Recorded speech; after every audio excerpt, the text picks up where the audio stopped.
Railway station కేవలం ప్రయాణాల స్థలం కాదు. ఇది విడిపోవడాలకి, కలుసుకోవడాలకి మరియు ఆగిపోయిన జీవితాలకి చిరునామా.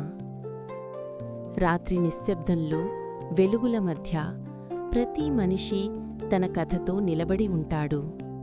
ఈ రైలెక్కితే నా జీవితం మారుతుందా? మనకు వెళ్ళడానికి చోటు ఉంది, అదే చాలు. నాకు రైలవసరం లేదు, ఎవరైనా ఒక మాట అడిగితే చాలు. ఎవరూ ఒకే దారిలో లేరు, కాని అందరూ ఒకే స్టేషన్లో. కొంతమంది భవిష్యత్తు కోసం వెళ్తారు, కొంతమంది గతాన్ని వదిలేసి.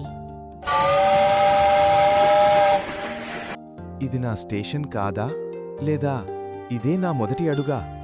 రైలు వస్తుంది, కొంతమందిని తీసుకెళ్తుంది, కొంతమందిని ఇక్కడే వదిలేస్తుంది.